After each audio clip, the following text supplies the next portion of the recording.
Hai teman-teman, selamat datang di channel saya, Suket Ijo Channel. Sebelum kita lanjut ke ceritanya, Suket Ijo Channel ingin berbagi info buat teman-teman sekalian yang sedang membutuhkan sneakers, kaos dan sendal dengan harga yang murah tapi dengan kualitas yang baik. Silahkan kunjungi toko kami, Ravania Lariskan, dan link akan kami sertakan di deskripsi. Berikut sebagian produk-produk yang kami tawarkan.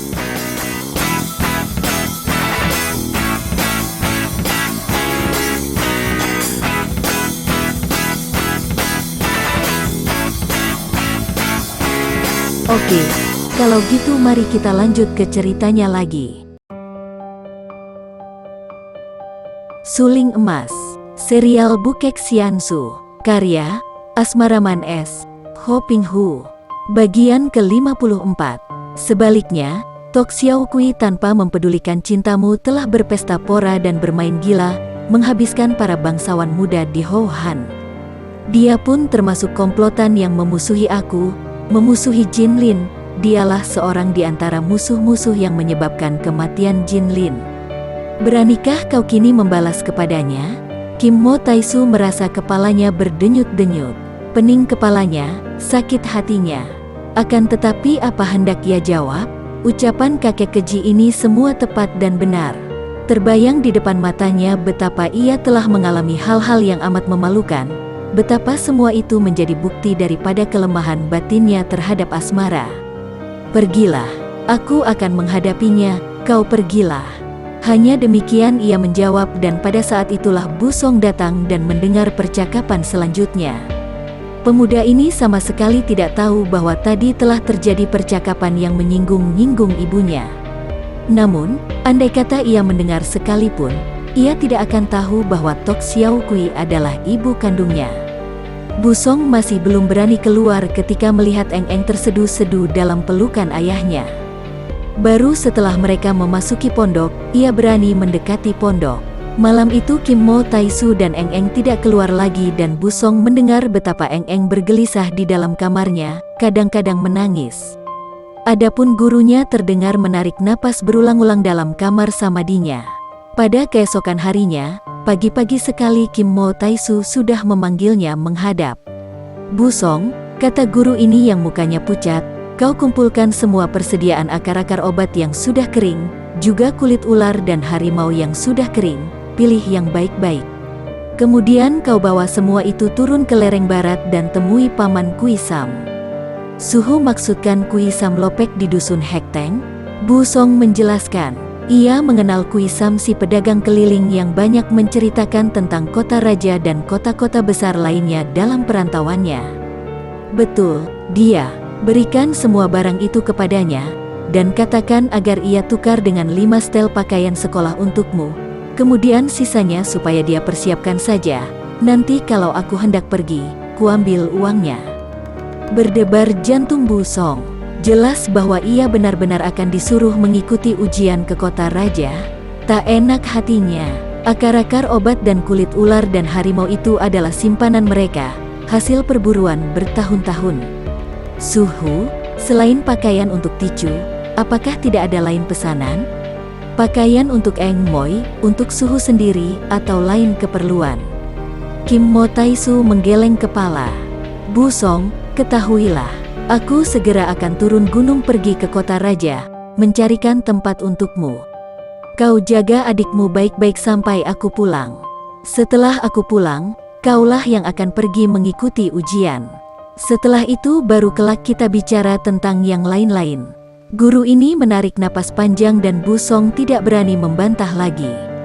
Cepat ia mengumpulkan barang itu, mengikatnya menjadi satu, menggulung kulit dan menyediakan pikulan. Barang-barang itu sudah kering, tidak terlalu berat, apalagi Bu Song sudah biasa turun naik puncak sambil memikul beban. Sudah menjadi pekerjaannya sehari-hari. Ia agak merasa heran mengapa Eng-Eng belum juga muncul. Ingin ia bertemu dengan gadis itu sebelum ia pergi ke dusun Hekteng. Akan tetapi karena matahari sudah mulai muncul dan gadis itu belum keluar, ia tidak berani menanti lebih lama lagi. Lalu dipikulnya barang-barang itu dan mulailah ia menuruni puncak menuju ke dusun Hekteng yang letaknya di lereng Gunung Minsan bagian barat. Hari sudah siang ketika ia tiba di dusun Hekteng dan langsung ia menuju ke rumah Kui Sam. Pedagang itu girang sekali menerima kiriman barang-barang yang baginya amat berharga dan menguntungkan itu. Kalau barang-barang ini dibawa ke kota akan menghasilkan uang banyak. Akan tetapi pada saat Bu Song tiba di situ, Kui Sam sedang sibuk sekali dan di situ berkumpul semua penduduk dusun Hekteng. Maka sesingkatnya saja Bu Song menyampaikan semua pesan suhunya yang diterima baik oleh Kui Sam. Kemudian Bu Song bertanya, "Kui Sam Lopek, ada apakah ramai-ramai ini? Mengapa semua paman berkumpul di sini dan menyiapkan tombak dan obor seperti orang mau perang saja?" "Kebetulan sekali Kongcu datang ke sini. Tentu Kongcu sebagai murid Kim Mo Taisu akan dapat membantu kami mengusir atau membinasakan musuh ganas," kata seorang di antara penduduk Hekteng yang mewakili Kui Sam menjawab. Muka Bu Song menjadi merah. "Ah, maafkan, Paman. Biarpun aku benar murid suhu, namun aku bukan belajar ilmu silat, melainkan belajar ilmu sastra. Oleh karena itu, mana aku mampu berkelahi dan membunuh orang?" Tentu saja para penduduk dusun itu tidak ada yang mau percaya. Mereka anggap sudah wajar seorang pendekar murid orang sakti selalu merendahkan diri, rendah hati dan pura-pura lemah. "Wah, Kongcu terlalu merendah." Kui Sam tertawa bergelak. "Gurumu memiliki kepandaian seperti malaikat, tentu muridnya lihai sekali. Pula, kami bukan hendak membunuh orang, karena musuh kami bukan orang." "Bukan orang? Lalu, apakah musuh kalian?" "Burung. Burung raksasa yang dalam waktu sebulan ini sudah menghabiskan 10 ekor domba kami."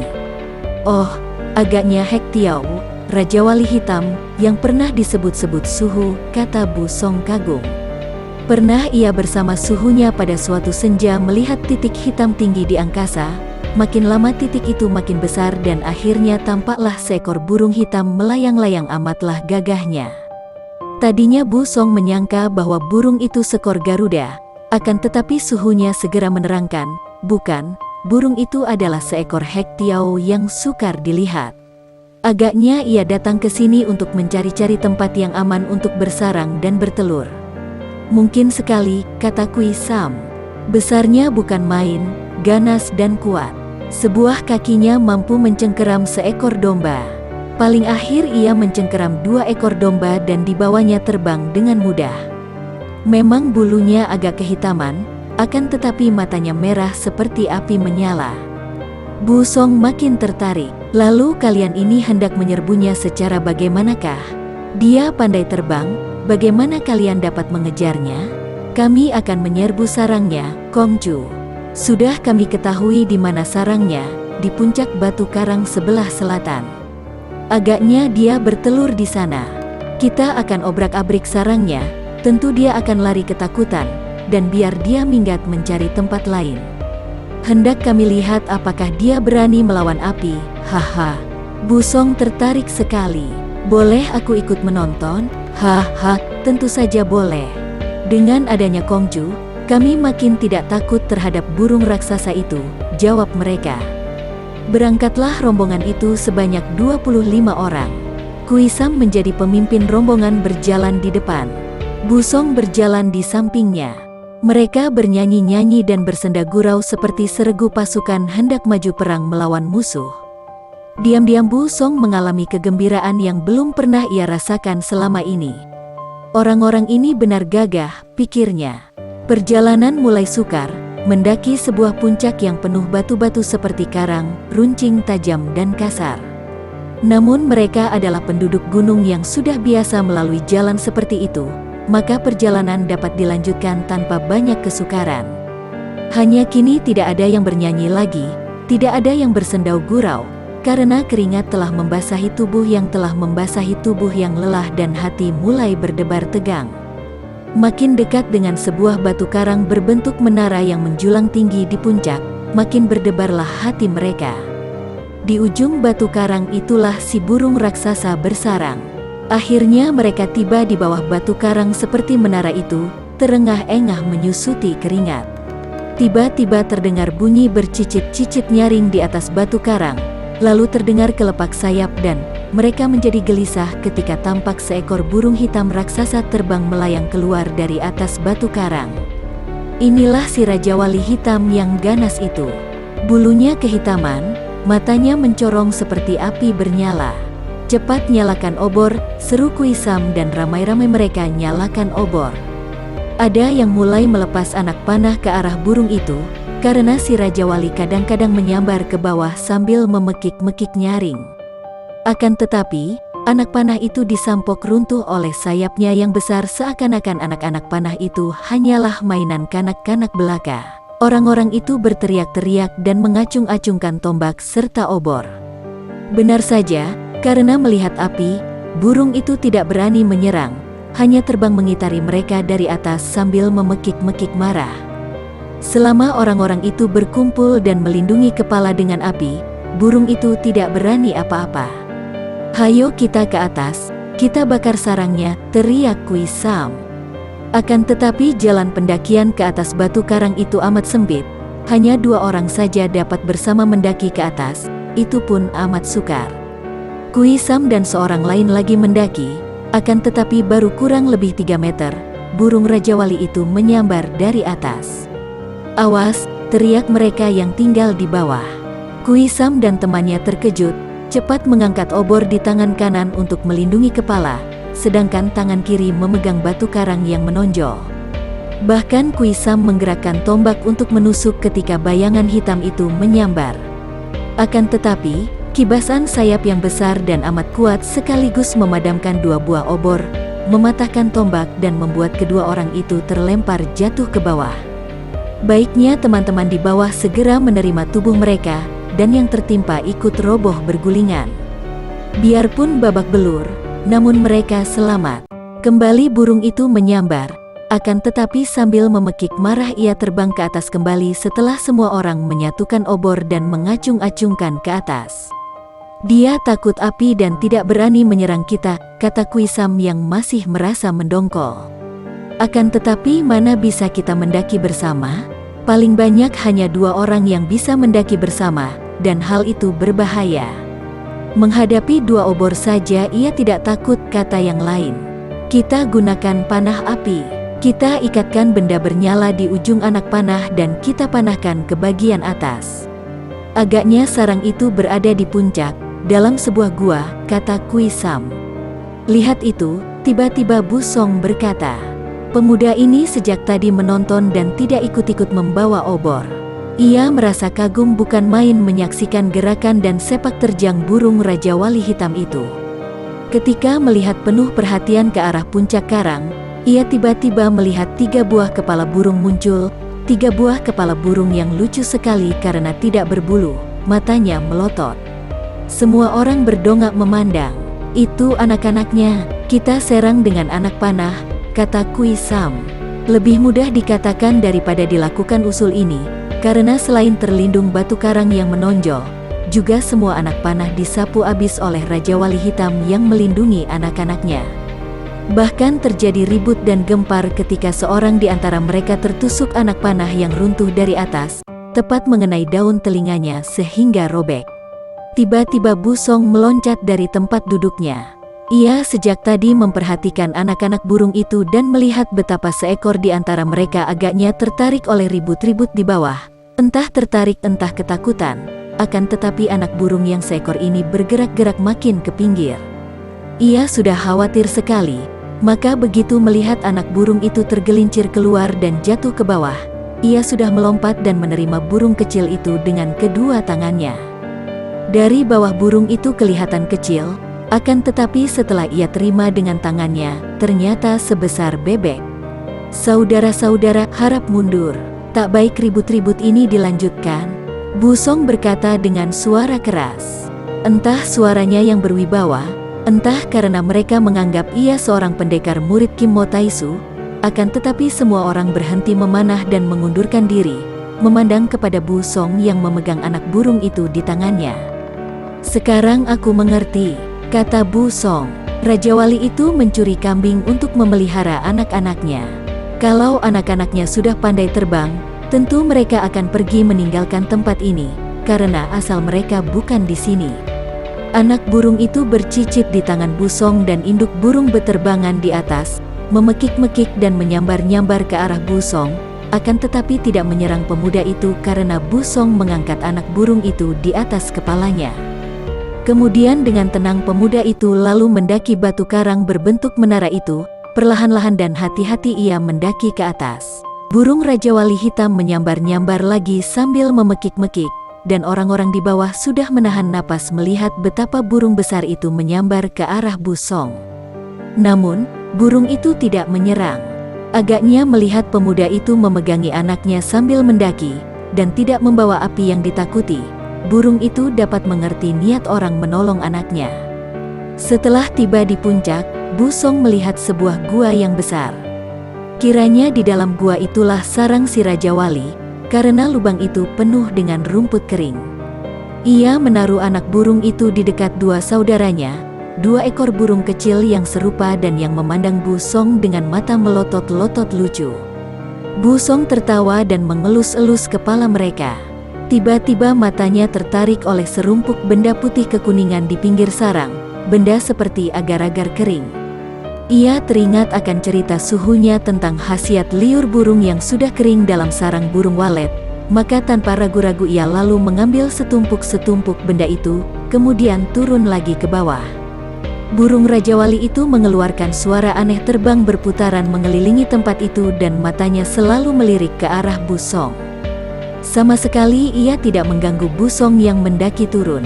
Setibanya di bawah, orang-orang menyambut Bu Song dengan kening berkerut. Mereka merasa tidak puas karena belum berhasil membasmi musuh, malah pemuda dari puncak Minsan ini seakan-akan berpihak kepada musuh. Bu Song seorang pemuda yang luas pandangan cerdik. Ia maklum akan isi hati orang-orang itu, maka ia segera berkata, "Saudara-saudara, maafkan pendapatku ini. Akan tetapi burung Raja Wali Hitam itu tidaklah jahat. Buktinya, ia tidak pernah membunuh manusia untuk dijadikan mangsanya. Ia menyerang manusia sekarang ini hanya karena kita yang lebih dahulu mengganggunya. Maka tidak perlu kita memusuhinya. Akan tetapi, dia sudah menghabiskan 10 ekor kambing kami," bantah seorang. "Kalau tidak dibunuh, tentu akan menghabiskan lebih banyak lagi," sambung orang kedua. "Tidak, asal dijaga baik-baik," kata pula Bu Song. "Kambing-kambing yang sudah diterkamnya, biarlah kelak aku yang menggantinya, kutukar dengan akar-akar obat. Selanjutnya, jika kalian menggembala domba, supaya mempersiapkan obor. Begitu dia muncul, kalian menyerang. Dengan cara begini, burung yang lapar itu tentu akan mencari binatang lain dalam hutan. Lebih aman begini daripada harus bermusuh melawan burung ajaib yang amat berbahaya itu. Untuk apa mengorbankan nyawa manusia kalau jalan lain dapat ditempuh?" Akhirnya semua orang itu setuju dengan pendapat Bu Song dan pemuda ini dengan hati girang pulang ke puncak membawa liur, ilar, kering burung Raja Wali Hitam. Sudah terlalu lama kita meninggalkan Kam Siek, bekas suami Liu Luxian, bekas Jenderal Hou Han yang gagah perkasa. Seperti telah diceritakan di bagian depan, semenjak ditinggalkan istrinya, Kam Siek hidup menduda di samping puteranya, Kam Bu Song, selama 3 tahun. Kemudian ia menikah lagi dengan Ciu Bwe Hua, putri seorang sastrawan bernama Ciu Quan yang tinggal di Tingchun. Peristiwa ini menekan perasaan Bu Song yang lalu minggat meninggalkan rumah ayahnya. Tentu saja kepergian puteranya itu menyedihkan hati Kam Siek yang melakukan segala usaha untuk mencari puteranya, namun sia-sia belaka. Baru setelah istrinya melahirkan anak, kesedihan Kam Siek yang kehilangan Bu Song agak mereda. Sungguh pun ia masih senantiasa teringat dan berusaha mencari puteranya yang sulung itu. Jenderal Kam Siek adalah seorang panglima yang setia dan mentaati perintah atasan. Biarpun ilmu silatnya tidak amat hebat, namun kepandaiannya mengatur barisan, menggunakan siasat perang, terkenal sekali. Dengan siasatnya yang cerdik, Jenderal Kam Siek sanggup menghadapi musuh yang jauh lebih besar bala tentaranya. Berkat kepandaiannya mengatur bala tentara inilah maka Hou Han menjadi kuat sekali dan biarpun berkali-kali musuh, terutama pasukan-pasukan Khitan, berusaha menyerbu, selalu dapat dipukul hancur dan digagalkan. Nama Jenderal Kam Siek terkenal sampai di luar daerah, sampai di Hitan dan di kerajaan-kerajaan lain yang pernah memusuhi Hou Han. Akan tetapi hati Kam Si-ek makin lama makin bercuriga terhadap Gubernur Lee Ko-yung di Shanxi, yang ia anggap seorang yang setia kepada kerajaan dan seorang pejabat tinggi yang tidak mempunyai ambisi pribadi. Kemudian ia dapat tahu bahwa Gubernur Shanxi ini mempunyai cita-cita untuk membangun kerajaan sendiri di Shanxi, apalagi setelah kerajaan Tang makin lemah. Kam Si-ek mendengar bahwa Gubernur Lee ini ikut pula membantu dan bersekutu dengan pemberontak. Pada saat itu juga Kam Si-ek sudah mengambil keputusan untuk mengundurkan diri. Akan tetapi pada hari ia hendak mengirim surat permohonan berhentinya kepada gubernur, tiba-tiba Shanxi diserang oleh gelombang pasukan Hitan yang amat besar. Biarpun Kam Si-ek sudah tidak suka untuk mengabdi kepada Gubernur Lee Ko-yung yang mengkhianati kerajaan Tang, namun Kam Si-ek masih mengingat akan nasib rakyatnya. Maka ia cepat-cepat mengenakan pakaian perang, membantah cegahan istrinya yang menggendong putrinya yang baru berusia 4 tahun. Kini Ciu Bwe Hua telah mempunyai 2 orang anak. Yang pertama laki-laki berusia 6 tahun diberi nama Kam Busin, yang kedua perempuan yang digendong itu bernama Kam Sian Eng. Bukankah sudah bulat keputusanmu hendak meninggalkan Shanxi dan kita mengundurkan diri ke gunung? Mengapa sekarang kau hendak maju perang lagi? Antara lain istrinya memperingatkan, bala tentara Hitan yang menyerbu kali ini amat besar dan kuat. Aku maju bukan untuk membela Gubernur Lee, melainkan untuk mencegah bangsa Hitan merusak kota-kota dan membunuhi rakyat. Biarlah kali ini menjadi tugas terakhir bagiku. Kau tenanglah dan jaga baik-baik kedua orang anak kita, istriku. Kemudian berangkatlah Kam Si-ek. Ia memimpin barisan memotong jalan yang akan dilalui bala tentara Hitan yang datang menyerang bagaikan gelombang. Dengan siasat memecah-mecah barisan dan membuat jebakan-jebakan dan perangkap, akhirnya ia berhasil memotong barisan musuh menjadi beberapa bagian terpisah. Lalu pasukan-pasukannya yang terlatih baik itu menyerbu dari tempat-tempat sembunyi mereka, pertama-tama menggunakan panah-panah api untuk mengacaukan bala tentara Hitan yang sudah terpotong itu, kemudian mengurung mereka yang sudah terputus dengan bagian perlengkapan, dan setelah mereka menjadi lemah keadaannya, barulah pasukan-pasukan ini menyerbu. Seperti telah kita ketahui, pada waktu itu, Raja Kulukan, ayah putri Tayami telah meninggal dunia dan kedudukan Raja Hitan berada di tangan Kubakan, kakak tiri Tayami. Setelah Kubakan menjadi Raja Hitan, ia mengerahkan pasukannya untuk menyerang ke selatan dan ke timur. Pasukan-pasukannya ganas dan kuat, dibantu panglima-panglima yang kosen. Hanyalah karena maklum bahwa banyak panglima tua masih setia kepada putri Tayami, maka Raja Kubakan bersikap baik terhadap Tayami. Akan tetapi, kebaikan ini hanya lahiriah belaka. Sebetulnya di dalam hati ia amat membenci Tayami yang tidak membalas cintanya. Apalagi Raja Kubakan juga tahu bahwa sewaktu-waktu dapat goyah. Ia mencari kesempatan untuk melenyapkan saingan ini. Tayami telah menikah dengan Salinga, seorang panglima muda, prajurit perkasa dari Hitan. Mereka berdua hidup bahagia, saling mencinta, dan setahun kemudian mereka dikaruniai seorang putri yang mungil dan sehat, dan yang mereka beri nama Putri Yalina. Makin bahagialah kehidupan mereka, dan biarpun bekas putri mahkota ini tidak menggantikan kedudukan mendiang ayahnya menjadi raja, melainkan diganti oleh kakak tirinya, Kubakan, namun hati putri ini tidaklah merasa penasaran. Ia merasa cukup berbahagia di samping suaminya yang mencinta dan putrinya yang mungil. Kurang lebih 2 tahun kemudian sejak Putri Tayami melahirkan putrinya, terjadilah penyerbuan besar-besaran terhadap Shanxi digerakkan oleh Raja Kubakan. Dalam operasi ini, Raja Kubakan memerintahkan kepada Panglima Salinga, suami Tayami, untuk memimpin pasukan. Sebagai seorang prajurit yang bertugas membela negaranya, tentu saja Salinga tidak berani membantah dan siap-siap berangkat. Akan tetapi istrinya merasa khawatir dan berkata, "Suamiku, selama ini tugasmu menjaga keselamatan kerajaan di sini. Sekarang Raja memerintahmu untuk memimpin pasukan menyerang Shanxi. Serbuan ini besar-besaran dan mati-matian, apalagi kalau diingat bahwa di Shanxi terdapat Jenderal Kam Si-ek yang amat pandai sehingga penyerbuan ini amat berbahaya. Aku merasa tidak enak dan curiga, oleh karena itu, aku harus ikut." "Ah, Mengapa harus ikut? Kau seorang wanita dan tugasmu menanti di rumah. Biar seorang wanita, sejak dahulu aku sudah biasa ikut mendiang ayah melakukan perang. Pula, aku seorang puteri, sudah menjadi tugasku pula menyertai pasukan kita melawan musuh. Benar, istriku. Akan tetapi kau harus ingat Yalina yang masih kecil. Dia anak kita, anak orang-orang perangan. Usianya sudah 2 tahun lebih. Pula, aku hanya mengantar dan berada di barisan belakang. Aku hanya ingin menyaksikan sendiri bahwa tidak ada sesuatu di balik perintah penyerbuan ini, suamiku. Karena tidak dapat ditentang, akhirnya Putri Tayami berangkat juga bersama barisan yang dipimpin suaminya. Dengan gagah Putri Tayami naik kuda di samping suaminya sambil menggendong puterinya yang berusia 2 tahun lebih. Anggota pasukan menjadi besar hati menyaksikan betapa puteri yang gagah perkasa ini menyertai suaminya. Demikianlah, terjadi perang hebat melawan bala tentara yang dipimpin Kam Siek.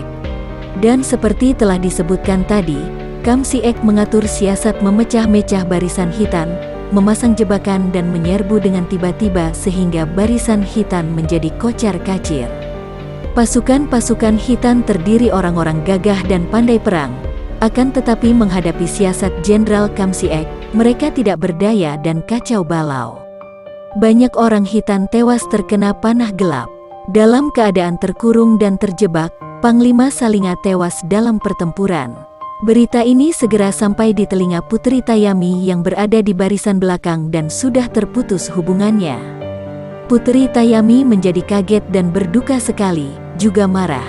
Cepat ia melompat ke atas seekor kuda, menggendong puterinya dan dengan pedang di tangan, puteri yang perkasa ini lalu terjun ke dalam kancah perang, mengamuk secara hebat. Pedangnya merobohkan banyak lawan. Keinginan sampai dapat bertemu dengan Jenderal Kam Siek yang memimpin sendiri barisannya dan jika berhasil membunuh pimpinan lawan ini hatinya akan puas. Pedang besi kuning di tangannya adalah pusaka Khitan yang ampuh sekali.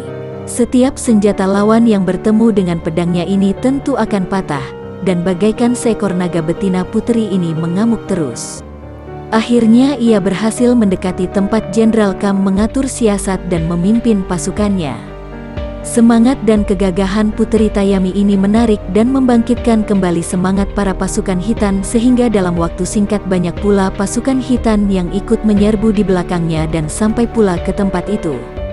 Pertempuran menjadi makin hebat dan melihat kegaduhan ini Jenderal Kam Siek terkejut. Seorang pembantunya lalu melaporkan bahwa sepasukan musuh yang dipimpin seorang wanita Khitan menyerbu dengan nekat dan berhasil menghancurkan kepungan. Jenderal Kam meloncat ke atas kudanya dan segera memimpin pasukan pengawal untuk membantu pertahanan menghadapi amukan pasukan musuh yang menurut laporan amat berani dan kuat itu.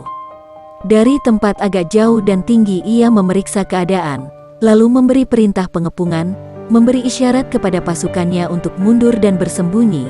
Kemudian dari 4 penjuru pasukannya menghujani pasukan musuh yang mengamuk itu dengan anak panah.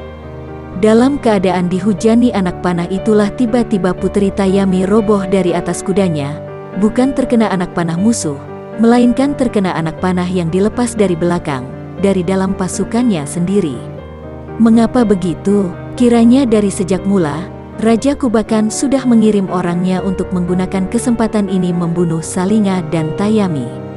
Salinga tewas dalam perang, tinggal Putri Tayami. Bagi teman-teman yang menyukai video ini, silahkan subscribe, share, and like. Jangan lupa nyalakan bunyi loncengnya untuk mendapatkan video-video terbaru dari kami, agar kami terus bersemangat dalam membuat video-video yang menarik. Mohon maaf kalau masih banyak kesalahan di sana-sini. Semoga kedepannya kami bisa lebih baik lagi. Terima kasih.